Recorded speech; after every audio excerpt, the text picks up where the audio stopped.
La consultazione sul sito del comune è partita. Fino al 7 gennaio tutti i residenti sopra i 16 anni e tutti coloro che in città studiano o lavorano da almeno un anno potranno esporre osservazioni e suggerimenti sul contributo d'accesso a Venezia e isole.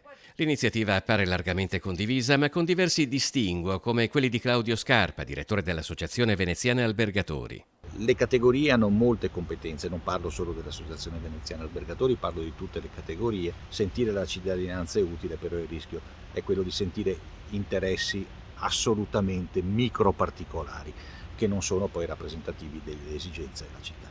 In piazza San Marco, dove tradizionalmente i flussi turistici raggiungono il picco massimo, Claudio Verniere è presidente dell'associazione che riunisce commercianti ed esercenti dell'area marciana. Il problema è che a livello di gestione del turismo siamo ancora a nulla. Il contributo dovrebbe essere uno strumento per riuscire finalmente a gestire i flussi turistici in una città che per anni è stato l'esempio di overtourism e di malagestio a livello mondiale. Che si sia in ritardo lo pensano anche a Rialto, altro centro nevralgico del turismo a Venezia. Secondo il portavoce dei commercianti Ginio Mascari, flussi o non flussi, il contributo d'accesso servirebbe a finanziare l'enorme opera di manutenzione della città. Io credo che sia una consultazione tardiva, anzi non capisco come mai non sia già stata approvata un qualcosa per dare questo contributo d'accesso in una città che fondamentalmente ha sempre tanto bisogno di soldini. Quali frutti avrà portato la consultazione lo si vedrà quando si tireranno le somme di opinioni e suggerimenti ricevuti,